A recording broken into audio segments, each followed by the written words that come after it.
perfect snowy landscape, like something out of a Disney movie. After a fresh snowfall, the forest has been transformed into a silent stage where you are the only actors moving about creating a story. The story goes a little like this. Pack up the right gear, not too heavy of course. Put on warm layers to a comfortable temperature for the daytime high and the frigid nighttime lows. Are you hot? Cooking. Was this a bad idea? Grab your snowshoes and camera and trek into the snow globe before you. After a long day's hike through the fluffy snow, find a cozy spot to camp and take stunning photographs to share with your friends and family of a perfect day and nighttime camp in the snow. Okay, hold up. First of all, what camera do you take and what do you leave behind? Is there any wildlife to take photographs of, or is it all landscape?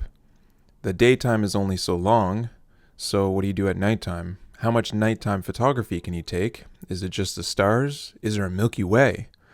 How long do the batteries even last? What tripod do you bring? Steel, carbon fiber? How many batteries do you need to have? Is mirrorless better than DSLR when it's below freezing? Let's jump right into it and answer some of those questions.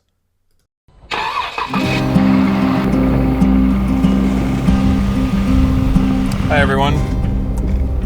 I'm off to my next destination. I am currently on Vancouver Island. We got hit with 40 centimeters of snow, somewhere around that. I wanted to test out my camera equipment. One, it being -8 degrees Celsius, and that's very unusual for here. And so the batteries, I know it's not -40, but I wanted to test them out, see how they fare, and also do some comparison with the DSLR to the mirrorless, because I've got a D850 DSLR and I've got the new Nikon Z9 mirrorless camera body, and kind of go over a bit of my thoughts on the two camera bodies and what I still use today, especially for landscape photography. So I'm excited to share a bit of that today. I am tuckered. You sweat, you die, right? If you're out in the freezing cold. So the proper thing to do is layer up and layer down. For me, I'm just gonna take a quick break. So I got a Nikon D850, and I've also got the Nikon Z9. Now the Nikon Z9 has a huge battery. It's really big. I've shot all day, morning till night, even on my last video, and I think it was down to 11% on that battery. And I was shooting video as well as 20 frames per second. I filled up 2 SD cards, actually CF Express cards, not SD. The D850 and a lot of DSLR cameras just have kind of these small batteries. But what's nice about these is I can buy a couple of them and keep them warm, just keep them in my pocket. Now there's a workaround with the Z9, and that's by having a external battery bank. So yeah, with a USB-C, I can actually plug this into my Z9 through a USB-C port, and I can charge my battery. You can actually shoot with it while this is tethered to it. So I just put this in a pocket and I continue shooting.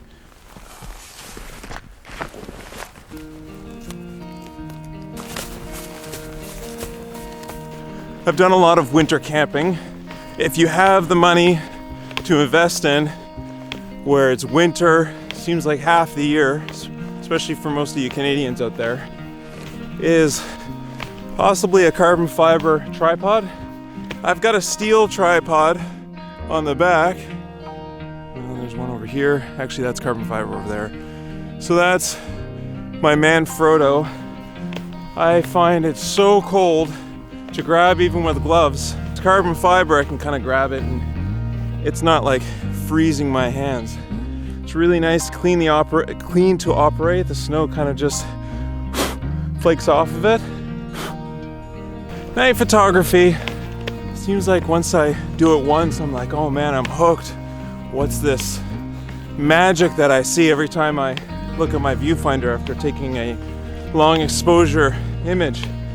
But the magic is not just in the stars and in the sky, which is amazing, by the way, but also the snowflakes. And I was up in the high alpine here in BC, and due to the really cold temperatures and the dew point, I guess there was some moisture in the air, and it just got that much colder that everything kind of crystallized, and it was just unreal. Another great tip is just having a bit of a moon out during the nights that are clear and you're out doing some winter camping. That moonlight will light up all the snow, and you can still get stars. So having the moon just lighting up, especially on your back, and getting all of those crystals and snowflakes glistening and twinkling. Have your tent set up. Make sure to kind of walk around the scene. Pick a great spot. Don't disturb the tracks or the beautiful soft snowbanks. Set up your tent and then get a flashlight. We used our phone even, and light up your tent. Create sort of that warm invitation. I find a lit up tent shows sort of survival and warmth and sense of adventure that when you look at it, it's cozy, warm. Now, most of my camping trips, I think the warmest has been like minus 15. They've all been freezing cold, so lots and lots of layers. But yeah, the magic, I think, is that moonlight at times, twilight, and early morning twilight. If there's any sort of moisture in the clouds and stuff, when that sun hits it, actually before the sun hits it, it turns this incredible pink, and it reflects off the snow. Yeah, it's just something else. But this is the little beaver dam right here. I'm gonna check my trail cam. Beavers during this time of year are quite busy. They're chopping down trees, branches, building some dams, getting prepared for the winter months ahead.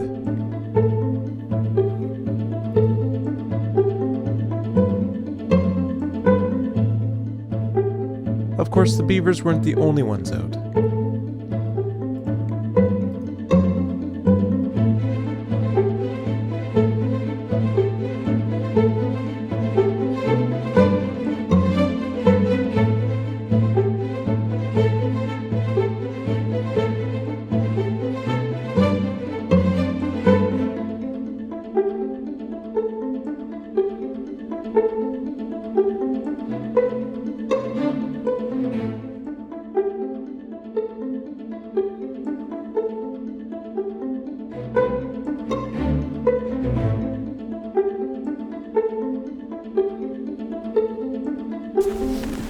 Well, the drone seems to be working very well. It's happy out in the snow.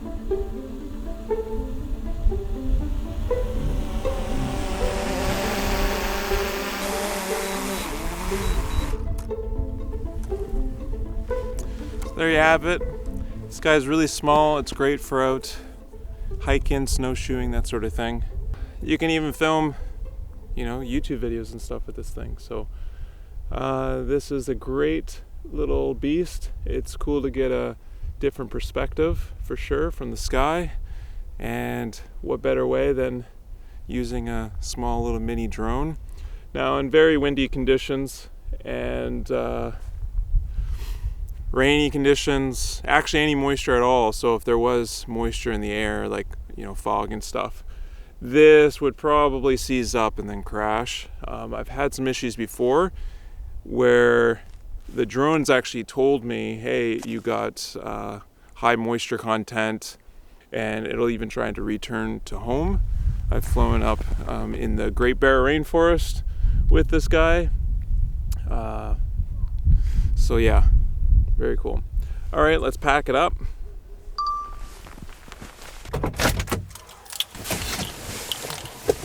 So I will say that I've been doing some filming on my GoPro, and it was fully charged, and I only got a couple shots, a couple clips with it before it kicked the bucket. The battery, it says it's dead, so it's one thing. I think the smaller the battery, the less time you have really capturing what you need to capture.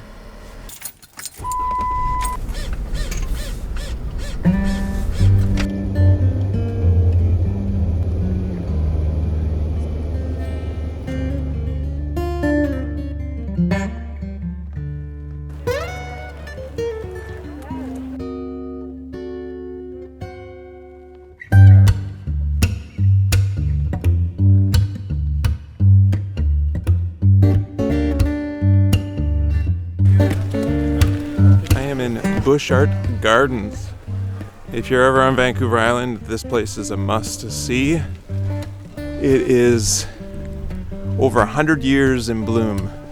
I've got my Nikon Z9 all set up on a tripod overlooking the sunken gardens, and it is just brilliant what you can see just on the back viewfinder, or if there's people crowding me, I can look through the viewfinder and just set up my composition as well as my shutter, aperture, and see what it looks like in real time.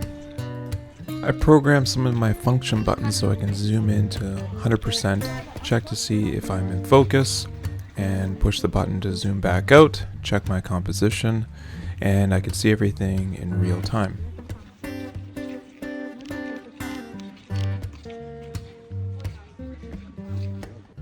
Now before the snow, I got into the gardens to take some photographs with some models. Now the Christmas lights are quite bright, so just alone it doesn't take too long of a shutter to go ahead and capture the lights. But if you need to photograph models in the gardens, you need to be able to use a flash, and so I took 2 different pictures, and in post I can mask them together. This process can definitely be done on the D850, but it was a lot easier on the Z9. The Z9's live view is much more refined than the D850's live view, and I can zoom in, pull focus on the models, and take my photographs. Here I am zooming in at 100% and scrolling around the frame on the Z9. There's plenty of detail here, even at low light, and I can make adjustments and see what it's going to look like in real time.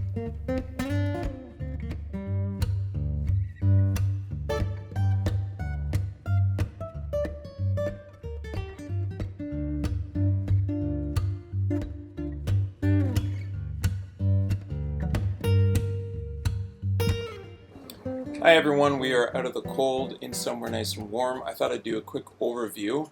I showed you earlier that the GoPro battery is just so small that during cold temperatures, and it wasn't even that cold, it was only -8, it just died. I only got a couple of clips out of it, and you can even see that the batteries are just so thin that they can't even keep up even when they're being running in the camera. So unless you have a few of these, you can always keep them nice and warm. You're only going to get 1 or 2 shots out of it before it just dies on you.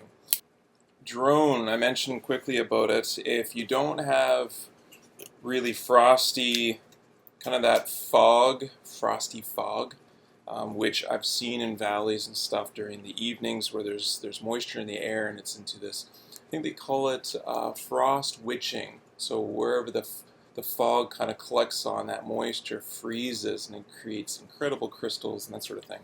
That is horrible for the drone. Now the drone is quite small. I got the Mini 3 Pro, and it's under 250 grams with the battery. So if you are going to take a drone, again lightweight, if you're going to go into the backcountry, this one I don't need a phone to go ahead and run the screen. It's got a screen with it. Amazing battery. If you guys are interested in more information on drones, which drone to get, let me know in the comments. So As far as tripods go, here's an aluminum one, and this gets so cold when you're out using it in the snow or in the ice.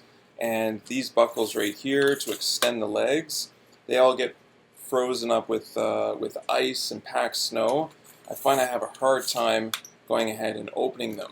Whereas with the carbon fiber, I've got a couple of ones back here. Carbon fiber, I just have a collar here. There's not a whole lot of areas for the snow to get packed in. Again, the carbon fiber is so smooth, and even when there's moisture and ice buildup, it seems to just break off instead of really cling to it. It doesn't get super cold on your hands. It kind of just stays neutral. So when I grab it, and with the warmth of my hand, it kind of warms up the carbon fiber, and it's good to go. It's easy to go ahead and set up.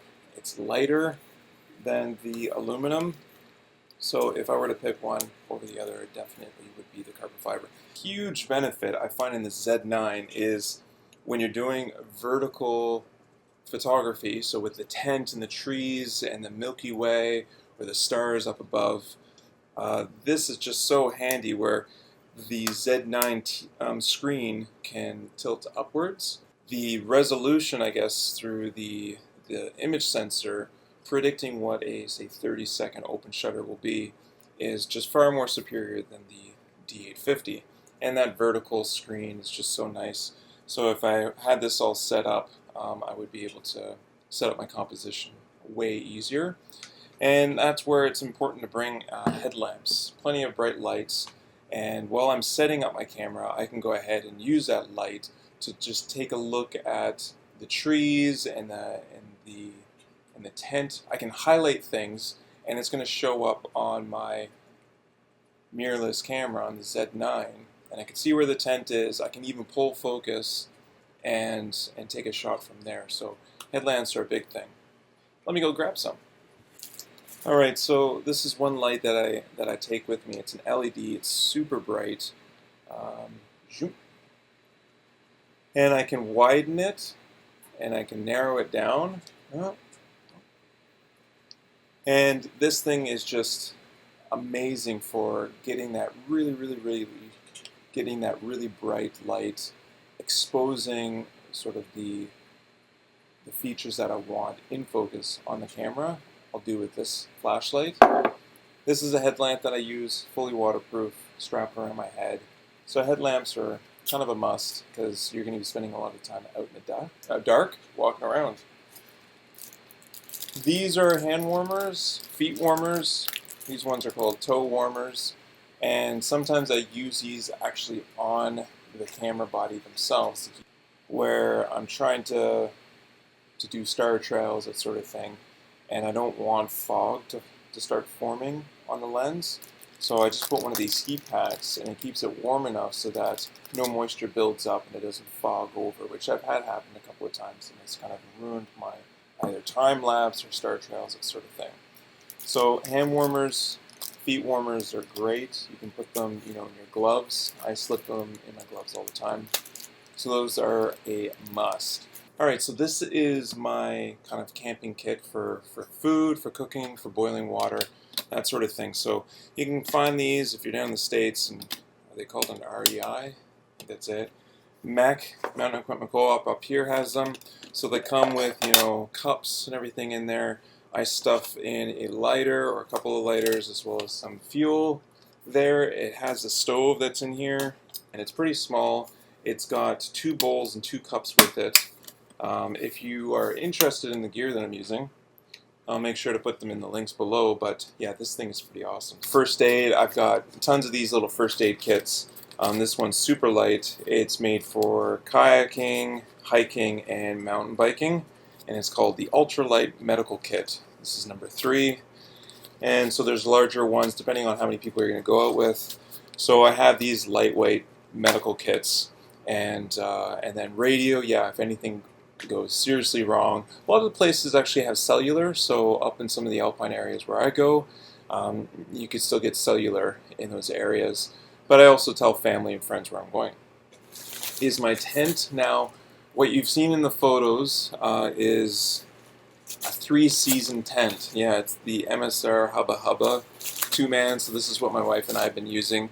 It's quite light. I think it's 2.2 pounds.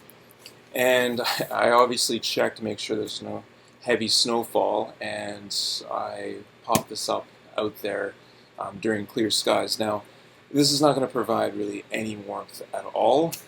It is quite cold sleeping in it, whereas four-season tents are thicker. They can withstand snow loads. They're a lot warmer. So yes, four-season tents are the way to go. They are going to be heavier unless you get really expensive four-man that's lightweight. So yeah, we use this and we just make sure that everything is nice and clear. I mean, I don't really want to be out in the snow during a snowstorm out in the woods anyways. So as long as you make sure that you check the weather, don't go out for 5 or 6 days without knowing what the forecast is going to be. That's the tent. Use that. Now, what is very important is that your body is insulated from the snow, because you're just going to keep, your heat's going to go down into the snow. So we use a thermal mat. So this is the size of the thermal mat. It's about the size of like an Elgin bottle, the one that I use. This one is larger than this one. This is my wife's, but it is a thermal mat. It's super thin. Blow it up, and it's got all of these. It's like, it's amazing. It's magic. So it reflects heat back up into you, and then the cold to the bottom of this will reflect downwards. So it's got multiple layers to go ahead and insulate you from the ground. So thermal mat is a huge must, and it's nice and lightweight. Now the sleeping bag is probably the most important. I've got a -18. This is 0 degrees Fahrenheit sleeping bag. I've got a couple of different sleeping bags. How are you going to get all of this out there along with your camera equipment? Well, I use a camera backpack that's specifically designed to not only carry all of your weight, here let's move that a little further, but also carry all your camera gear nice and safe. So this is by far my favorite pack. I've gone through a lot of different backpacks, camera backpacks, but this is f-stop. Check them out. I'll have a link down below. But you got these inserts right here. They're all customizable. You can rip and tear them out. Fits in there nice and neat and safely. You can zip this up whenever you need to go ahead and take a photograph. You place this down in the snow, open it up from the back, and bada boom, you can go out and shoot. There's areas where you can hold your lens pen. I've got claws up here, obviously more batteries. There's a knife in here that's also a flashlight. I can do a whole video, I guess, just on this kit, but this is amazing. Now, what you just seen is just camera equipment going in there. Well, where does your sleeping bag and stuff go? Well, this right here is a 40 liter, and the inserts that are on the inside, I can put in smaller inserts that I get with f-stop. So this is a larger one, and I've got ones half the size, so that my bag is only filled up with half camera equipment, a few lenses, the camera body, that's it. And then the top I go ahead and unzip in, and there's a whole bunch of space up in the top. So that's when I start placing my thermal mat and stove and gloves and a few other things I can pack in there. So there's straps on the sides, not only for tripods, but I can put mats on the sides here. There's straps on the back. I usually put my jacket and stuff. There's also big pockets here. And everything is pretty much waterproof. I also have a lid that goes over it. You know, if it's going to rain or if it's going to sit down in the snow for a while. But most times I don't even use it because the snow, it doesn't really melt, it doesn't really get in here, everything is nice and cold. Straps on the bottom here, and that's where I put the tent. Tent goes on the bottom. And of course it's got hip straps, it's got really thick shoulder straps, you've got a chest buckle. There's an area where I put water bottles or a radio up in here, and it's got it all. So I should probably do a video just on this. It's pretty awesome. This one's giant, so I think it's a 70 liter, 75 liter. So this one I usually take with me for multi-day out in the woods. This is much larger, wider, taller, and I'm going to be able to carry more gear. The pads are a little bit thicker on this one for the extra weight. And yeah, it's pretty much the same design as the 40 liter, but it's just more space, more areas to add stuff. This is a cotton carrier harness. Camera guard slides in, it twists, and it gets locked in place. And it has these little tethers, so I don't need the big Nikon camera straps. I can go ahead and just tether it to this harness. So this is the bigger, full-chested harness. It's got a little pocket down here, it's got a pocket in the back, and it's so useful for just hiking through the snow, stopping periodically, pulling the camera off and taking some photos, and not having to stop everything, drop it, unzip, pull out your camera, take a few pictures, put it all back on your back. This is a great option, and I use this all the time in the snow, and it's something that will be down in the description. You can ask me more questions about it in the comments. They're awesome. These are Sims gloves. They're mainly made for, I think they're marketed towards fishing, fly fishing, that sort of thing. They kind of have the outside kind of skeleton of this glove is waterproof. Kind of the snow and the water kind of beads off. It doesn't get soaked in, and it's got this nice fluffy interior. Now the big thing is that my thumb is going to be exposed, so that way I can push the back button for focus, and I can close that right up when it gets nice and cold, as well as all my other fingers. And like I said earlier, I slip in one of those little heating packs, and it warms the palm of my hand. Oh man, so great. Well, if you really like this content, and you wanted to hear more details about, say, my camera equipment or my setup, leave me a comment, give me that thumbs up, really helps me out, and it also pushes this content to other people who might like it. And if you're not subscribed, please subscribe. I have other videos here, wildlife, landscape, maybe you're interested in, please click on them. Love to see you in 2023. So Happy New Year, everyone, and thanks for watching.